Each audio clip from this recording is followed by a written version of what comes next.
304 años de historia han transcurrido desde aquella pequeña institución académica colonial que se creó en el corazón de la ciudad de Caracas, Venezuela.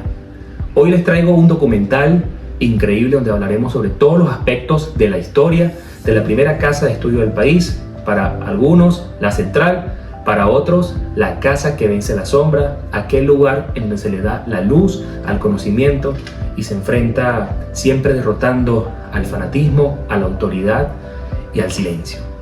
Mi nombre es Jesús Leopoldo, presidente del Centro de Estudiantes de la Escuela de Derecho de la Universidad Central de Venezuela, y hoy vamos a conocer esta maravillosa historia. A finales del siglo XVII, Caracas es una ciudad periférica del Imperio Español, con menos de 20.000 habitantes. No hay universidades. Quien quiere estudios superiores debe ir a Santo Domingo, Bogotá, México o Lima. Un viaje largo, costoso y peligroso. En 1673, el obispo Fray Antonio González de Acuña funda el Colegio Seminario de Santa Rosa de Lima. Su finalidad es formar clérigos, pero pronto se abre también a jóvenes laicos de familias criollas acomodadas. Allí se enseñan gramática, latín, filosofía, moral y teología. Este seminario es el único espacio en donde se imparte lo que para la época se considera una educación superior. Pero para la élite caraqueña, que aspira a mucho más, anhela a una universidad propia, capaz de otorgar títulos con el mismo rango que los de México. El Seminario de Santa Rosa de Lima es fundamental por dos razones. Primero, porque se crea una pequeña comunidad letrada en una provincia que hasta entonces era muy poco articulada intelectualmente. Segundo, porque se convierte en la plataforma desde la cual el clero y la élite local empiezan a presionar a la corona española para obtener una universidad. Sin ese seminario, la UCB, tal y como la conocemos, no existiría. Después de años de gestiones, memoriales envíos a Madrid y a Roma, la corona accede. El 22 de diciembre de 1721, el rey Felipe V firma la Real Cédula que crea a la Real y Pontificia Universidad de Caracas, a partir del Seminario de Santa Rosa de Lima. Pero muchos se preguntarán, ¿qué es una Real Cédula? Esta Real Cédula es un documento oficial expedido por el rey de España entre los siglos XV y XVII que se utilizaba para dictar leyes, nombrar cargos, conceder privilegios, resolver conflictos administrativos y para crear nuevas instituciones, entre ellas las universidades. En 1722, el Papa Inocencio XIII confirma la decisión mediante una bula pontificia. Entre 1722 y 1725 se organiza el claustro, se nombran catedráticos y se abren las primeras cátedras. La nueva universidad sigue funcionando en el mismo edificio del seminario. Sus primeras facultades son teología, filosofía y artes, derecho canónico y civil y medicina.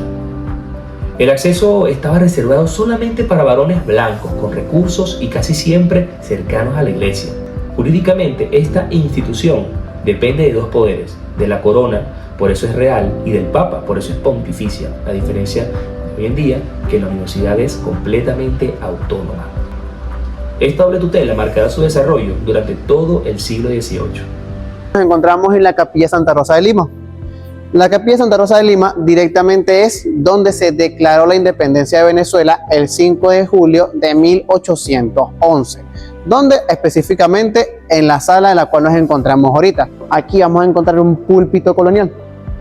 Directamente el púlpito colonial es muy bonito a plena vista, ya que está totalmente hecho de madera y revestido en oro de 18 quilates. Aquí nada más tenían la dicha de montarse pocas personas, un total de 60 personas, 40 estudiantes universitarios, los cuales estudiaron justamente la Real y Pontificia, 10 padres y 10 masones, el cual accedían justamente por esta puerta que está aquí, la cual se abre hacia acá, y se coloca una escalera alrededor de esta altura. Como les nombré, aquí se montaron muchos estudiantes, donde tenías la presión de montarte allí, dar tu testimonio, y nada más 2 personas decían si aprobaste o no, los cuales eran los 2 rectores que se sentaban justamente en estas sillas, perfectamente alineadas con el púlpito. Cabe aclarar que para ese momento en sala habían alrededor de unas 150 a 300 personas. Por ende, para ese momento no habían, por ejemplo, ni cornetas ni micrófonos.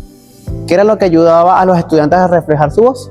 El techo juega un papel muy importante, ya que tiene una pequeña curvatura y representa directamente la acústica, cosa que ayuda muchísimo a los padres y a los estudiantes a reflejar su voz o proyectar su voz, como prefieran decirlo, a través de toda la sala. Y específicamente, a pesar de que aquí están dos rectores, por ejemplo, allá arriba era donde estaban la mayoría también de los profesores, los cuales tenían que reflejar su voz tanto a toda la sala como específicamente al techo. Sin embargo, el mundo está cambiando. A finales de este siglo, las ideas de ilustración, la razón, el contrato social, la crítica a la monarquía absoluta empiezan a filtrarse en Caracas, muchas veces de manera clandestina. Por las aulas del seminario y de esta universidad pasaron Andrés Bello, quien formará en gramática, filosofía y derecho antes de convertirse en uno de los grandes humanistas de América. Juan Germán Rossio, futuro ideólogo de la independencia y autor de El triunfo de la libertad sobre el despotismo. Cristóbal Mendoza y José María Vargas, expresidentes de Venezuela. Muchas personas han comentado que el precursor de la independencia, Sebastián Francisco de Miranda, fue egresado de esta universidad, pero la verdad es que sí cursó algunas clases, pero no fue propiamente un egresado de la Real y Pontificia Universidad de Caracas. En 1808, la invasión napoleónica a España desata una crisis de legitimidad en todo el imperio. En Caracas, muchos de los que debaten sobre soberanía y representación han pasado por las aulas de la universidad. El 19 de abril de 1810, cuando se desconoce la autoridad del capitán general Vicente Empara, hay abogados y clérigos formados en la Real y Pontificia Universidad de Caracas, entre todos los protagonistas. La guerra que sigue golpea a la universidad en varios frentes.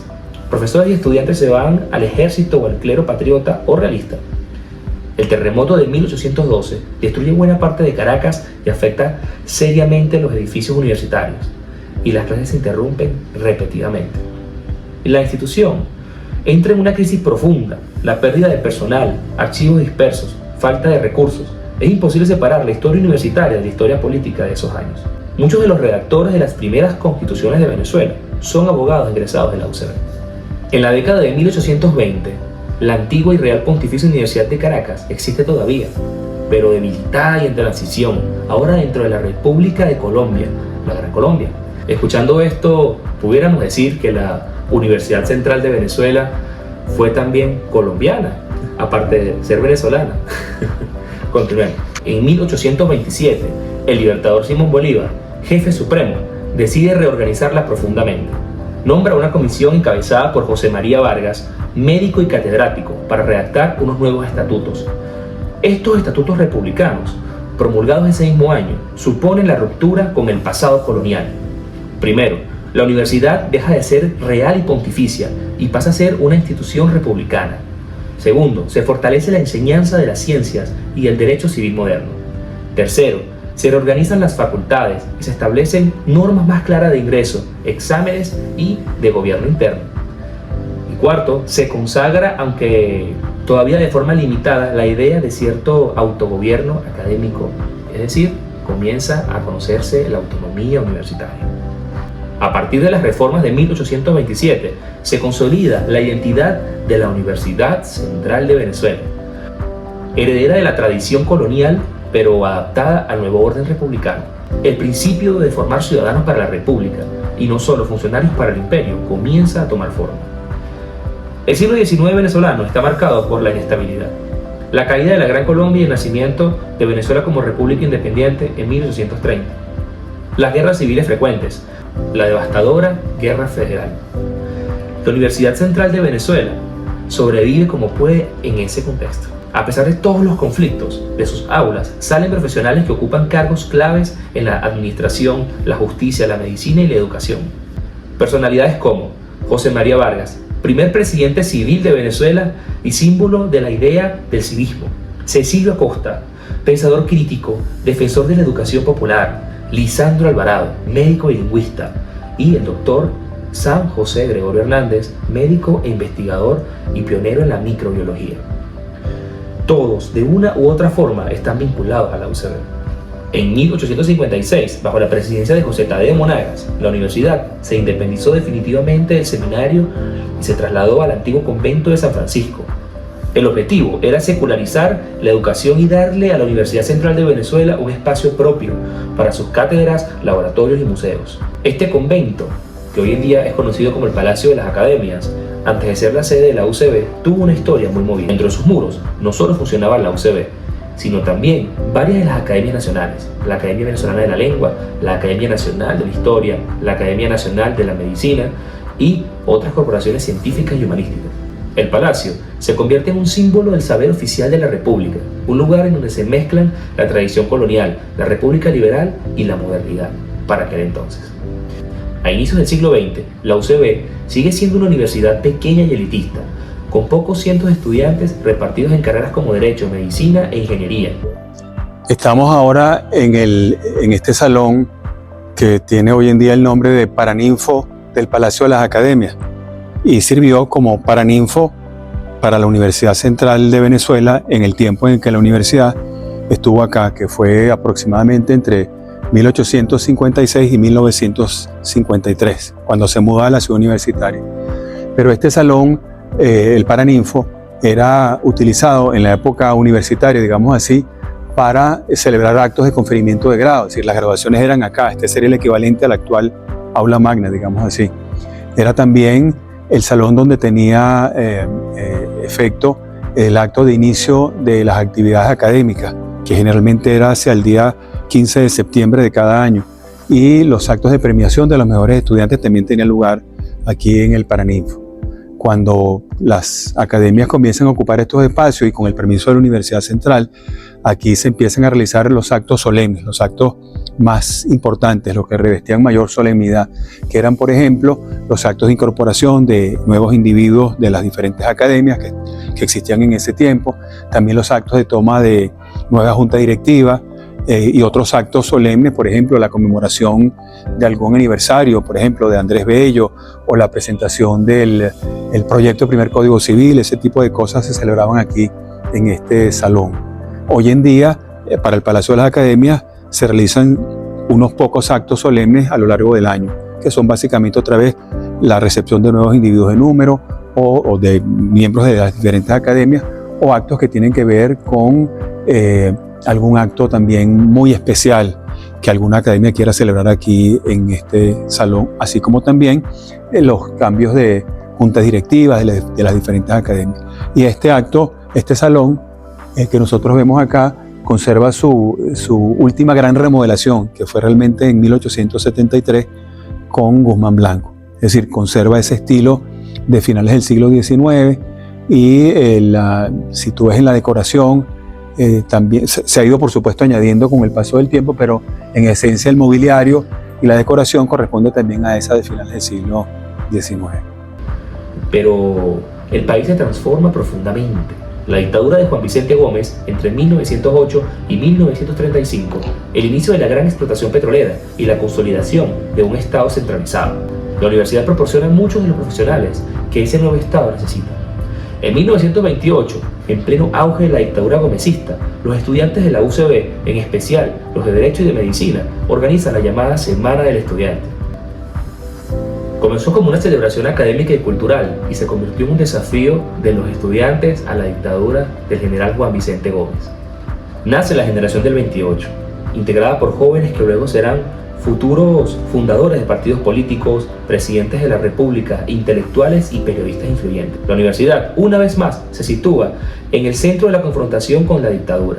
Durante más de 2 siglos, la universidad venezolana fue exclusivamente masculina, pero es en el siglo XX cuando las mujeres empiezan a ingresar. Fue un proceso lento, pero irreversible.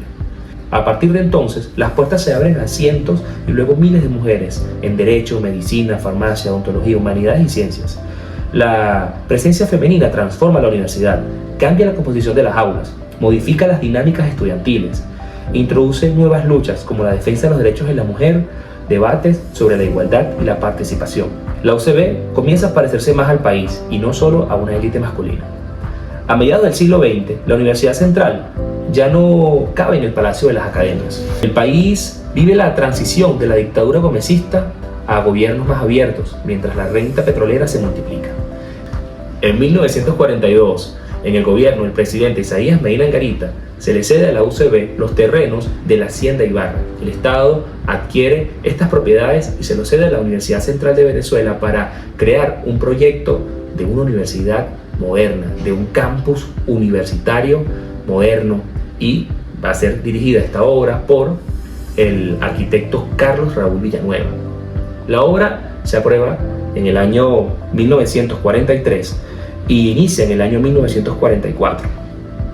El proyecto se concibe como una verdadera ciudad del conocimiento: facultades, escuelas y laboratorios, residencias estudiantiles, áreas deportivas y culturales y un hospital universitario de alta complejidad. Todo articulado por una arquitectura moderna, de concreto armado, y por una propuesta urbana muy novedosa para la época. Villanueva no solo se limita a diseñar edificios funcionales, invita a artistas venezolanos internacionales a integrar sus obras en la arquitectura. Lo llama síntesis de las artes. Pintura, escultura y espacios se funden de modo que el estudiante camine diariamente en obras de arte a cielo abierto, que son más que un simple adorno y albergan una gran simbología que al día de hoy nos identifican a cada uno de los ucebistas. Entre finales de los años 40 y mediados de los años 50 se levantan el Hospital Clínico Universitario, la Facultad de Medicina, el Estadio Olímpico y otras instalaciones deportivas, la Biblioteca Central, la Plaza Cubierta y el Rectorado, y especialmente el Aula Magna, inaugurada en la década de 1950 con las célebres nubes acústicas de Alexander Calder. Mientras se construye la Ciudad Universitaria de Caracas, Venezuela vuelve a vivir una dictadura, esta vez bajo el general Marcos Pérez Jiménez. En este periodo la UCB se expande físicamente, pero la libertad política está severamente restringida. Nuevamente, estudiantes y profesores de la Universidad Central participan en la resistencia clandestina. Imprimían panfletos, organizan protestas y se articulaban en partidos prohibidos y sindicatos. El 23 de enero de 1958, la dictadura cae. La ciudad universitaria, recién estrenada, se convierte en entonces uno de los escenarios centrales de Venezuela para la democracia. Lugar de debates políticos, espacio para congresos científicos y culturales, plataforma para la formación de nuevas élites profesionales. Los años 60 son de intensa actividad política en todo el continente. Revolución cubana, guerrillas, Guerra Fría. La UCB se convierte en un espacio de debate ideológico entre marxistas y socialistas, socialdemócratas, democracia cristiana, liberales y nacionalistas. En 1960, algunos sectores declaran a la UCB territorio libre de América. La autonomía universitaria es reconocida por la Constitución y las leyes y permite un margen importante de autogobierno, pero también genera tensiones en el poder político y con las Fuerzas Armadas. En aquel entonces, el campus se militariza y hay presencia de grupos armados y constantes conflictos internos. En 1969, el gobierno de Rafael Caldera ordena la Operación Canguro, una operación militar para retomar el control del campus y desarmar a grupos guerrilleros que lo usaban como refugio. Es un episodio traumático que marca la memoria de la UCB, pero también un punto de inflexión hacia la etapa de menor violencia armada dentro de la universidad. A partir de los años 70, la UCB experimenta un proceso acelerado de manifestación. Crece la matrícula, se diversifican las carreras, se abren nuevas escuelas y se consolidan facultades como Ciencias, Humanidades y Educación, Ciencias Económicas y Sociales, Arquitectura y Urbanismo, Agronomía y Veterinaria en el núcleo de Maracay. La universidad se convierte en una verdadera fábrica de profesionales para todo el país. En paralelo, se fortalece la investigación científica y humanística, los trabajos de Jacinto Convid en lepra y vacunas, las investigaciones médicas del Hospital Universitario de Caracas, aportes de ingeniería, geología, hidrocarburos y urbanismo, estudios en sociología, economía, historia y literatura ayudan a entender a la Venezuela moderna. La UCB se convierte en un actor clave en la consolidación del Estado petrolero y la democracia representativa. En la crisis económica de los años 80, la Universidad Central de Venezuela sufre su primera asfixia presupuestaria. Comienzan a deteriorarse laboratorios, instalaciones y problemas salariales. El Caracazo en 1989 estalla literalmente en las puertas de la ciudad universitaria. Estudiantes y profesores presencian los saqueos, la represión y las muertes. Muchos participan en las denuncias y en el análisis posterior. Los intentos de golpe de Estado del 1992, la crisis de la deuda, la deslegitimación de partidos políticos tradicionales, todo esto repercute en los debates y movimientos estudiantiles dentro de la UCB. En el año 2000, la UNESCO reconoce que la obra de Carlos Raúl Villanueva es uno de los parques universitarios más modernos e importantes del siglo XX y un ejemplo magistral de integración de la arquitectura, el urbanismo y las artes plásticas. Este reconocimiento coloca a la UCB en un mapa cultural mundial, al lado de sitios como las universidades de Alcalá y otras grandes universidades históricas europeas y latinoamericanas.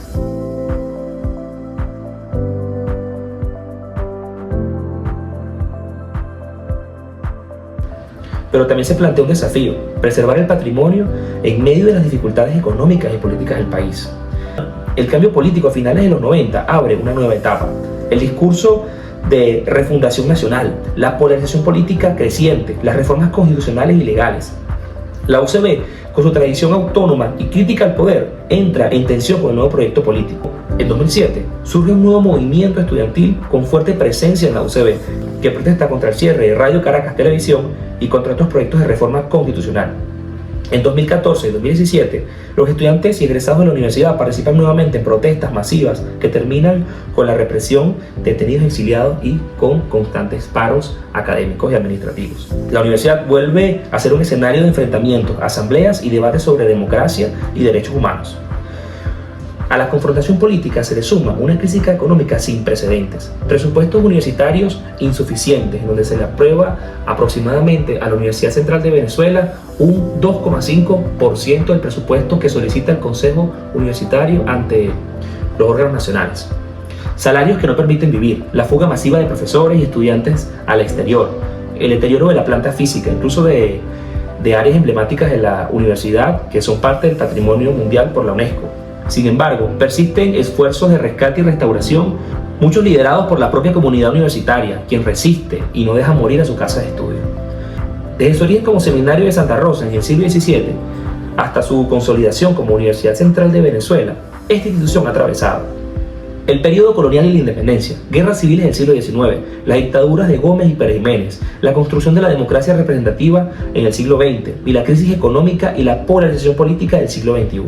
Pocas instituciones en Venezuela pueden lograr una continuidad tan larga y persistente, pero ninguna de ellas es una universidad, aparte de la Universidad Central de Venezuela. Por ello, la UCB ha estado en los acontecimientos más importantes del país, formando muchos de los ideólogos de la independencia, educando a las élites políticas, económicas y profesionales de la República, sirviendo como un espacio de resistencia frente a diversas dictaduras, proveyendo médicos, ingenieros, científicos y maestros para la modernización petrolera, siendo el foro de debate en cada crisis nacional.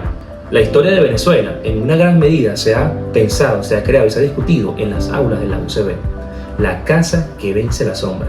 Sombra de la ignorancia, la intolerancia y el autoritarismo. A lo largo de 304 años, la Universidad Central de Venezuela no siempre ha logrado victorias, pero nunca ha dejado de intentarlo.